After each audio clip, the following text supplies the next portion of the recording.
বর্তমানে এক শ্রেণীর ইসলামের নাম দিয়া পা হইতে মাথা পর্যন্ত সব মিথ্যা আছে। এমন কথা সেরকম ওতে আমি একা বলি মনে হয় না, তাহলে আছে না? বর্তমানে একদল বাইরে এসে নাম দিয়েছে ইসলাম, আছে না? নাম দিয়ে কি বলে, ছেলেরা সরো, মেয়ে বন্ধুরা আসো, বৈষম্য দূর করব। কি দূর করে? আচ্ছা আমি জিজ্ঞাসা করি, মেয়ে ছেলেদের ভিতরে পার্থক্যতা এটা আমি করছি? কোন পীর, মুফতি, মুহাদ্দিস কে করছে? আল্লাহ যদি করে তাইলে এই কথার মাধ্যমে কি হয়? বৈষম্য কে করছে? ও কথা মুখ দিয়ে বাইরে না, তাহলে বুঝায় না বৈষম্য আল্লাহ করছে? আউযুবিল্লাহি মিনাশ। যাই না সই না বুঝে যদি এই কেউ কথা বলে তার ঈমান থাকবে না। একটা মানুষ নামাজ পড়ে না, কিন্তু নামাজ পড়া দরকার, শয়তানের ধোকায় পারি না, এই একটা ব্যাপার। আর একজনে বুক টান করে, গলা টান করে বলতে থাকে, এই নামাজ লাগে কিসে? এই মাসালা কি কয়? ঈমান আছে নাই? হেও নামাজ পড়ে না, এটাও নামাজ পড়ে না, কিন্তু সে আল্লাহর হুকুমের বিরুদ্ধাচারণ করে নাই, সে নিজে অপরাধে স্বীকার করছে। আরও তো ড্যান কার, ওটা লাগে কিসে? মানে আল্লাহর হুকুমটাকে বিদ্যাঙ্গুলি দেখানো। ঈমান থাকে? হ্যাঁ। তাহলে পর্দা হুকুম ফরজটাকে আমি করছি? কোনো পীর, মুফতি, মুহাদ্দিস কে করছে? কে করছে? কে করছে? হায় রে হায়, আজকে বাইতুল মুকাররম জাতীয় মসজিদ কোনোদিন আপনাদের জীবনে দেখছেন যে উচ্ছৃঙ্খল বেপর্দা মহিলাগুলি ওখানে মিটিং করছে? আপনারা দেখছেন?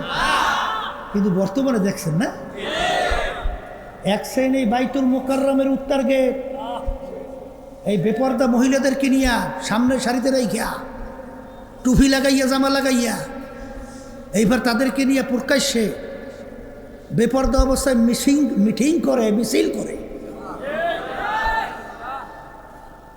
চ্যালেঞ্জ কার সঙ্গে হয়? এই পর্দা ফরজটা হুকুম আমি করছি? হ্যাঁ। তা আল্লাহ যদি পর্দা ফরজ হুকুম করে, কোনটা পর্দা কয় কাকে বলে? কাকে?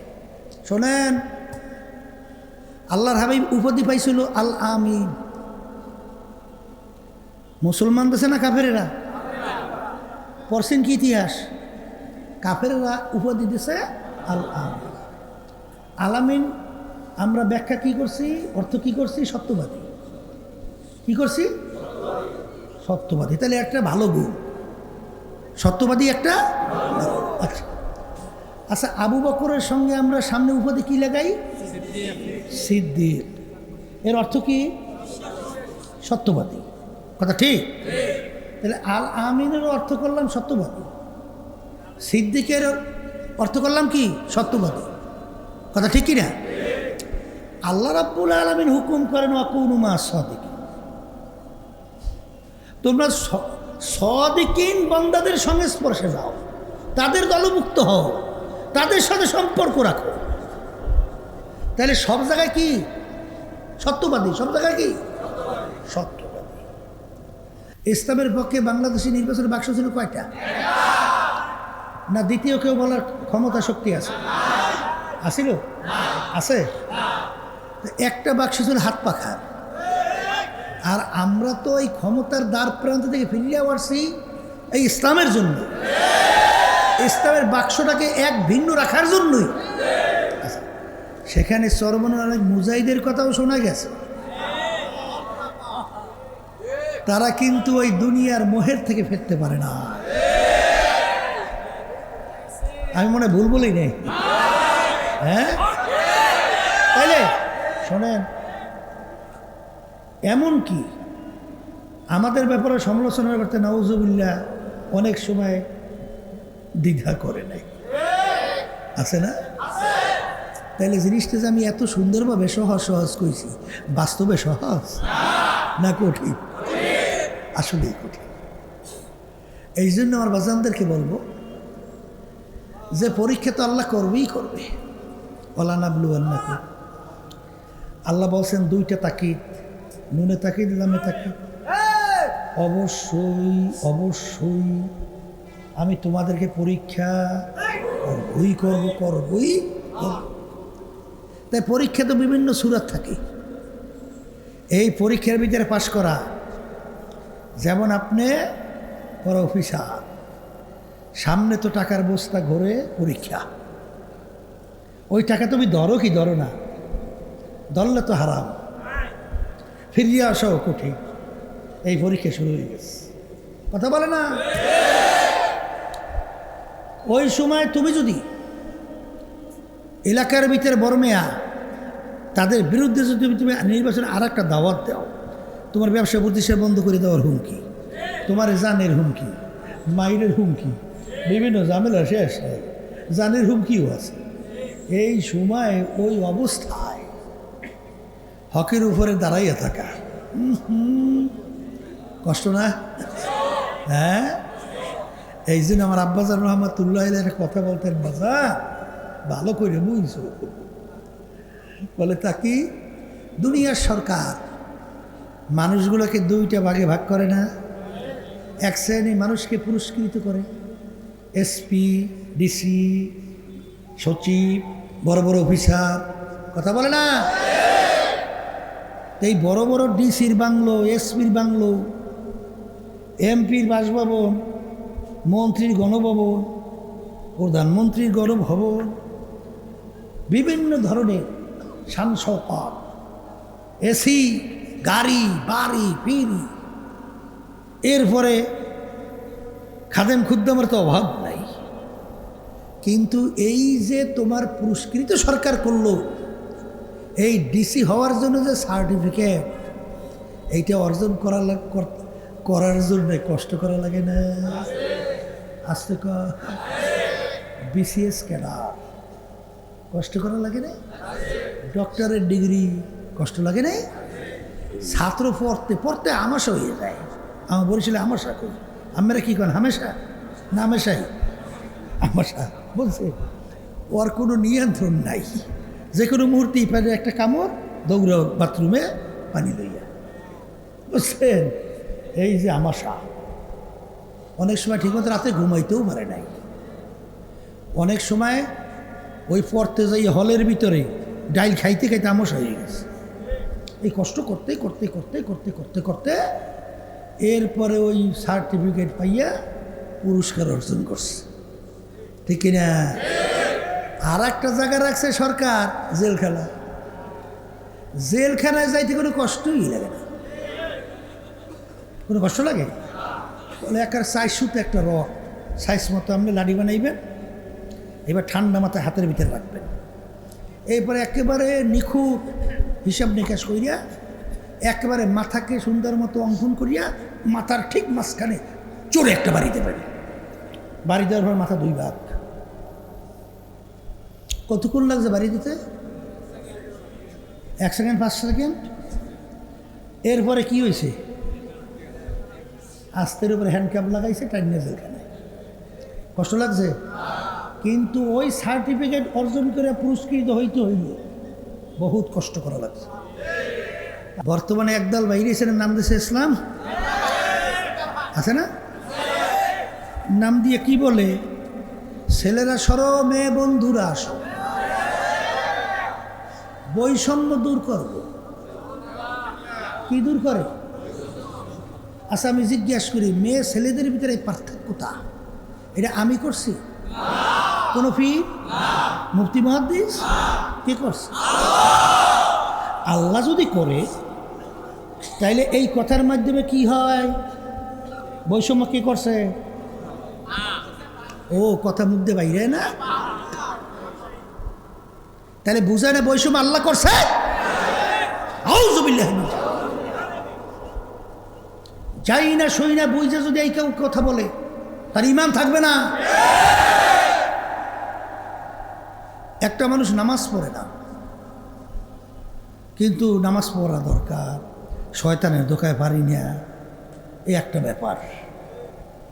আর একজনে বুক টান করে গলা টান করে বলতে থাকে, এই বেটা, নামাজ লাগে কিসে? এই মাসালা কি কয়? ঈমান আছে নাই? হেও নামাজ পড়ে না, এটাও নামাজ পড়ে না, কিন্তু সে আল্লাহর হুকুমের বিরুদ্ধাচারণ করে নাই, সে নিজে অপরাধে স্বীকার করছে। আরও তো ড্যানকে আর ওটা লাগে কিসে? মানে আল্লাহর হুকুমটাকে বিদ্যাঙ্গুলি দেখানো। ঈমান থাকে? হ্যাঁ।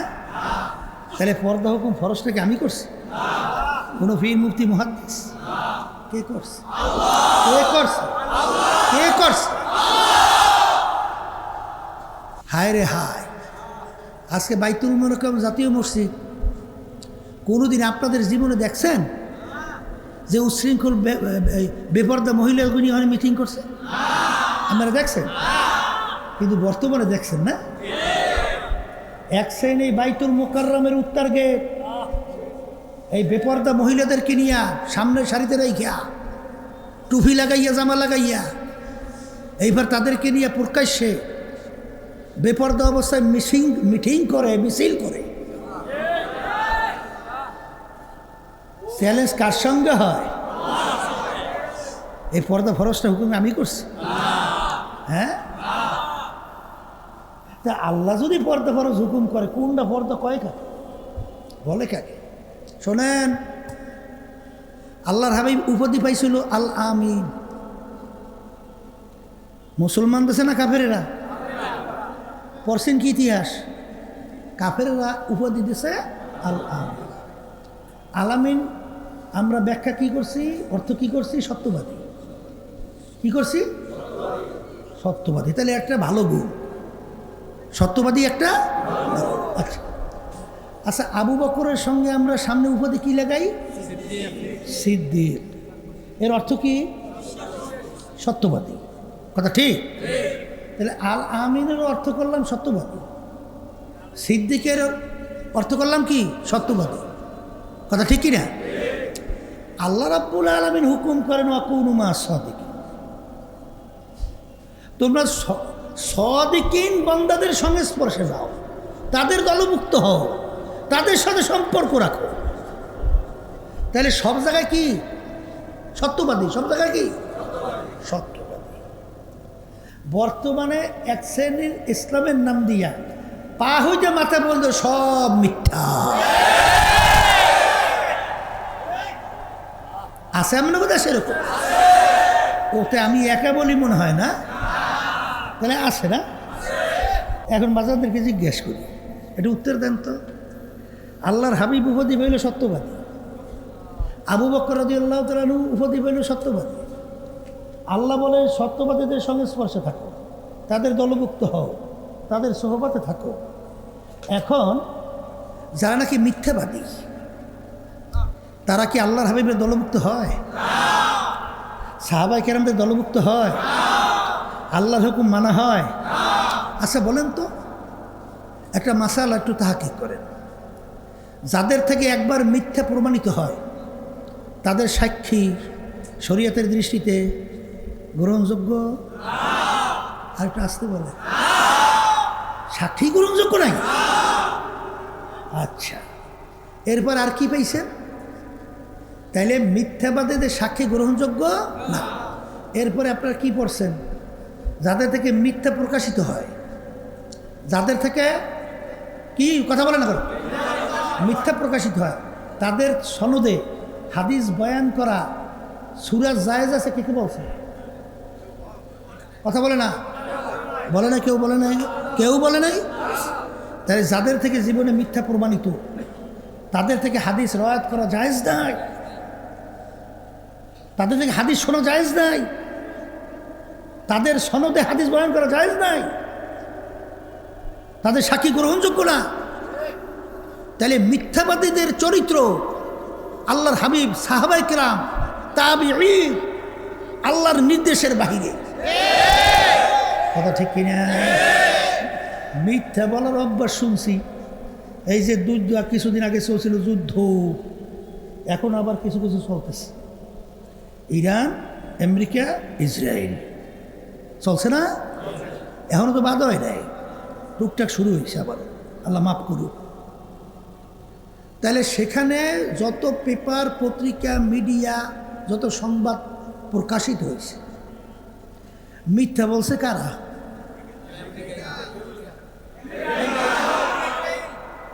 কথা ঠিক নেবে ঠিক। তাহলে মিথ্যা বলার অভ্যাস এটা ইহুদিদের, এটা খ্রিস্টানদের, এটা মুসলমানদের চরিত্র না। তাহলে যারা বলবে সে মুসলমানদের আল্লাহর হাবিবের দলভুক্ত হইতে পারে না, কথা পরিষ্কার। এই জন্য বলছে, অনেক সর্বনয় মুজাহিদের কথা শোনা যায়, অনেক পূর্বীন, ওরে পূর্বীন হইছে, পূর্বীন হইয়ে এখন পূর্বীন হইছে। আমরা বিভিন্ন জায়গায় বলছি, আজকেও বলছি, সর্বনের তরিকা আল্লাহর কুতুবেরা রেখে গেছেন। এই আন্দোলনের একটা কাঁটাযুক্ত পথ এই রাজনীতি। গালি শুনতে হয়, জানের ভয় থাকে, জেলে যাওয়ার ভয় থাকে, এমনকি নিজস্ব লোকেরাও গালি দেয়, ঠিক না? ওই যে মনসুর আল্লাহ রহমতুল্লাহ আলাই ঘটনা শুনছেন? কি শুনছিলেন? শরীয়তের দৃষ্টিতে বাদশাহ হুকুম করছিল পাথর মারো, রক্ত শরীর থেকে ঝরঝর করে বেরিয়ে। সে হাসে হাসে। একটা লোক দূর থেকে তার দিকে একটু ধুল নিক্ষেপ করছে, ধুল কাছেও তো যায় নাই, ধুল কাছে যায়, কিন্তু সে জোরে চিৎকার মাইরা মাটিতে গড়াগড়ি করে জিজ্ঞাসা করছে, ভাই ব্যাপার কি? এতগুলো লোক আপনার শরীরে পাথর মারলো, রক্ত বের হইতেছে, আপনি হাসেন, আর ওই লোকটা দূর থেকে ধুল মারছে, আপনার শরীরে কাছেও আসে নাই, আর আপনি এইভাবে অস্থির হয়ে গেছেন, কারণ কি? তখন সে বলতেছিল, যারা আমার গায়ে পাথর মারছে তারা আমাকে চেনে না, এই জন্য আমার কোনো কষ্টও লাগে নাই, কিন্তু যেই লোকটা দূর থেকে আমার শরীরে ধুল মারছে সে আমাকে চেনে।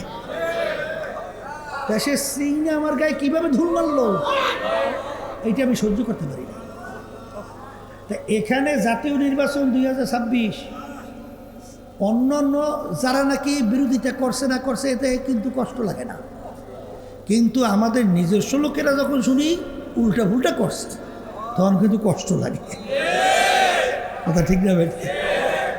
এই জন্য আমরা বলছি, একেবারে কেন্দ্র থেকে শুরু করে একেবারে এলাকার তৃণমূলে ওয়ার্ড পর্যন্ত মুজাহিদ কমিটি হোক, আন্দোলন, সহযোগী সংগঠন, কোরআন শিক্ষা বোর্ড, যত সহযোগী সংগঠন আছে, এমনকি হালকা কমিটি সহ, এই 3 শ্রেণীর যারা এই জাতীয় নির্বাচনের সময় ইসলামের বাক্সের ব্যাপারে চুপ রয়েছে, কাজ করে না, তলে তলে অন্যত্র কাজ করছে এই বাক্সের বিরুদ্ধে, যারা প্রকাশ্যে অন্যত্র করছে, এদের কেন্দ্র থেকে শুরু করে একেবারে তৃণমূল পর্যায় পর্যন্ত সব সংগঠনে কেউ যেন সদস্য পদেও কোনো কমিটিতে থাকতে না পারে। এটা বিশেষ করে লোক 5 জন হোক, 3 জন হোক, 1 জন হোক, কোনো চিন্তা নাই। এইটা খেয়াল রাখবেন সবাই। যদি এরপর কমিটি বানাবার ব্যাপারে আপনারা ব্যতিক্রম করে, তাহলে আপনারা আমিরের হুকুমের বিরুদ্ধাচরণ করছেন। তাহলে আপনি আমিরের হুকুমের যদি বিরুদ্ধাচরণ করেন, এই তরিকার সাথে, এই সংগঠনের সাথে জড়াই থাকা কোনো অধিকার আপনার নাই। আমিরের হুকুম মানা ওয়াজিব না? কথা বলে না? তাহলে সেখানে পরিষ্কার কথা, আপনাকে কেউ বাইন্ধে রাখছে? কেউ জোর করছে? আপনার যেদিকে ভালো লাগছে, আমাদের কথা আপনারা শোনেন নাই, আপনি সেদিকে হাঁটেন, কিন্তু আপনি লেবেল লাগাই ক্ষতি করেন কেন? ব্যাপার কি? আল্লাহর কুতুবদের এই রুহানি বদদোয়া, এই হক তরিকার এইটা নিয়েন না, তাহলে কিন্তু খাসরাত দুনিয়া ওয়াল আখিরা, দুনিয়াতে অপমানিত হবেন, লাঞ্ছিত হবেন, ধ্বংসপ্রাপ্ত হবেন, আখিরাতে ধ্বংসপ্রাপ্ত হইয়া উঠবেন। তাই যাদের কলব ভালো, আল্লাহর ফজলে হুঁশ থাকতে মিথ্যা বলতে পারবে না। যাদের কলব ভালো, দুনিয়ার যত সম্পদ, যত টাকা, যত গাড়ি বাড়ি, যত লোভনীয় অপার দেখ না কেন, আল্লাহর ফজল ও করমে তাদেরকে ঈমান থেকে টালাতে পারবে না। যাদের কলব ভালো হয়ে যাবে, অযথা অন্য কোনো একটা পিপিলি কেউ কষ্ট দিতে পারবে না। কথা বলে না? এই কলব ভালো করার জন্যই বাজান এই তরিকার যে পাশ ঔষধ আল্লাহর কুতুবের আপনার আমার জন্য রেখে গেছেন। মন চায় না আজকে একজনে বলে, হুজুর গুনাহ করতে আমার খুব মজা লাগে। তা গুনাহ তো মজা লাগবেই, আসতে বলে গুনাহ তো মজা লাগবেই। তাইলে আপনি জিহাদটা করবে, রজান আমিন জিহাদিল আসগর ইলা জিহাদিল আকবার। আল্লাহর হাবিব সাল্লাল্লাহু আলাইহি ওয়াসাল্লাম বলেন, এ আমার সাহাবারা, ছোট যুদ্ধের থেকে বড় যুদ্ধের দিকে রওনা করলাম। সাহাবায়ে কেরাম বলে, আল্লাহর রাসূল, এর চেয়ে আবার বড় যুদ্ধ কোনটা? আল্লাহর হাবিব সাল্লাল্লাহু আলাইহি ওয়াসাল্লাম বলেন, নফসের সঙ্গে জিহাদ করে এর চেয়ে বড় যুদ্ধ। তাহলে বোঝা লাগবে নফসের সঙ্গে জিহাদ করা কিন্তু অত সহজ না। কিন্তু যেই আল্লাহর বান্দাবান্দি পুরোপুরি ইয়াকিনকে নির্ভেজাল কইরাম যদি আল্লাহর হুকুম পালনের জন্য, আল্লাহর হাবিবের তরিকা অনুযায়ী চলার জন্যে যদি রাস্তায় নামতে পারে, আমার মালিক ওয়াদা করছেন, আল্লাযীনা জাহাদু ফীনা ওয়া ইন্নাল্লাহা লামাআল মুহসিনিন। আল্লাহ রাব্বুল আলামিন বলে, বান্দা বান্দি তোমাদের ভয় চিন্তা নাই, তোমরা যদি আমাকে রাজি খুশির উদ্দেশ্যে আমার হুকুম পালনের জন্যে, আমার হাবিবের তরিকা অনুযায়ী চলার জন্যে যদি তোমরা পুরাপুরিভাবে নিয়াত কইরা নামতে পারো রাস্তায়, যত বিপদ মুসিবত আসুক না কেন, আমার আল্লাহ বলেন ওই রাস্তায় চলার জন্যে আমি তোমাদের জন্য বহু রাস্তা খুইলা দেব।